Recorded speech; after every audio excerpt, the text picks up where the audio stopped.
মৰমৰ ছাত্ৰ ছাত্ৰীসকল, আজি আমি দ্বিতীয় শ্ৰেণীৰ গণিতৰ চানেকি পাঠটো কিছু কথা আলোচনা কৰিম। আমাৰ চাৰিওফালে থকা বিভিন্ন চানেকি আমি চাওঁ। কি আমাৰ চাৰিওফালে বিভিন্ন বস্তু যেনে জাপি, গামোচা, টালি, ঘৰৰ খিৰিকীৰ জালি, দেৱালৰ লোৰ জালি আদিত থকা কিছুমান চানেকি আমি চাওঁ। তোমালোকে ছবিত নিশ্চয় এই চানেকিবোৰ দেখিছা।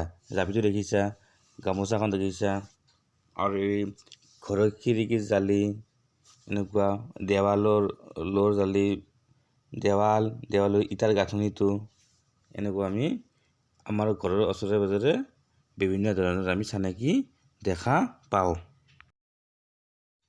আকৌ এই চানেকিবোৰ চোৱা, ইয়াতে কি কৰিছে, তিনিডাল দেচেলাৰ কাঠি ওপৰ মুখত দিছে, তাৰপিছত তলমুখত দিছে তিনিডাল, আৰু ওপৰ মুখত আৰু তলমুখত, এনেকৈ থওঁতে কি হৈছে, এটা চানেকিৰ সৃষ্টি হৈছে।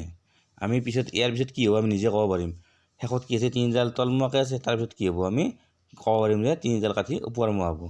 এনেকুৱা এটা চানেকিৰ সৃষ্টি হৈছে। তাৰপিছত কি দিছে, এটা ফুল, এটা পাত, ফুল পাত, আৰু এনেকৈ ভাবি গ'লে কি পাওঁ আমি, ফুল পাত এনেকুৱা এটা চানেকিৰ সৃষ্টি পাম। এই চানেকিটো পিছৰ পিনে আৰু কি হ'ব আমি নিজে অনুমান কৰিব পাৰিম। তাৰপিছত কি দিছে, গছৰ দুটা পাত, এটা পাত, দুটি পাত, এটা পাত, দুটা পাত, এটা পাত, তাৰপিছত আৰু কি হ'ব, দুটা পাত, এটা পাত, তেনেকৈ চানেকিটো আগবাঢ়ি যাব। তাৰপিছত কি আছে যে পাত, এটা পাত, ফুল, তাৰপিছত দুটা পাত, আৰু কি হৈছে, এটা পাত, ফুল, দুটা পাত, আমি কি কৰিব পাৰিম, আৰু তাৰপিছত কি হ'ব, এটা পাত, ফুল, দুটা পাত, ঠিক তেনেকৈ এই চানেকিটোও আগবাঢ়ি যাব। আমি এই চানেকিটো চাই আমি কি অনুমান কৰিব পাৰোঁ।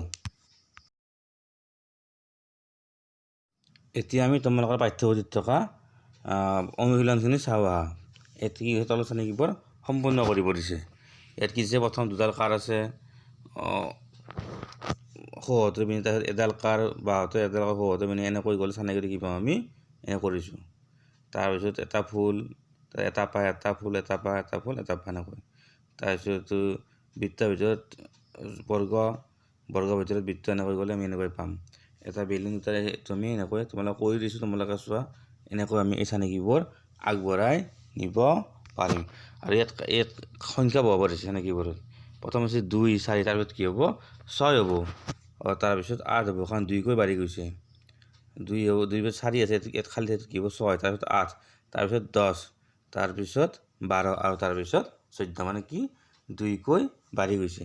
আমি চালে আমি অনুমান কৰিব পাৰোঁ। তাৰপিছত কি দিছে, 5, 15 দিছে, 5ত কি হ'ব, 10, 20 আছে, তাৰপিছত কি হ'ব, 25, তাৰমানে 5কৈ বাঢ়িছে এইবাৰ।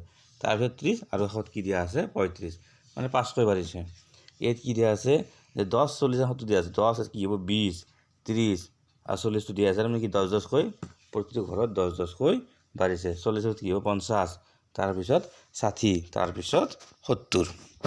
আৰু ইয়াত কি দিয়া আছে, মমত 3, 6, 9, আৰু 15, 21 দিয়া আছে, তাৰমানে কি 3কৈ আগবাঢ়িছে, 3, 6, 9, ইয়াত কি হ'ব, 12, তাৰপিছত 15টো দিয়া আছে, তাৰপিছত কি হ'ব, 18, তাৰপিছত 21 দিয়া আছে, তাৰপিছত কি হ'ব, 24।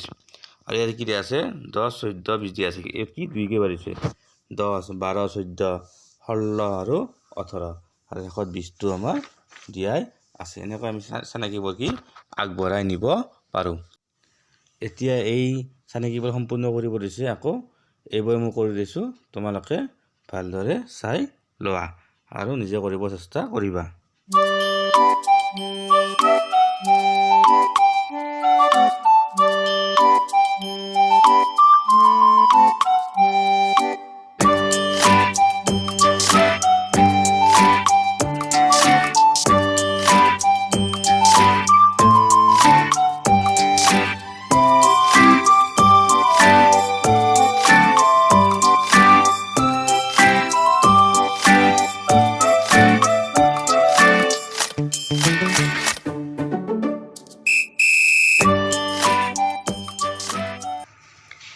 যদি ভিডিঅ'বোৰ ভাল লাগিছে তেতিয়াহ'লে ছাবস্ক্ৰাইব কৰি দিব চেনেলটো হ'ল কমল চন্দ্ৰ দাস ক্লাছ।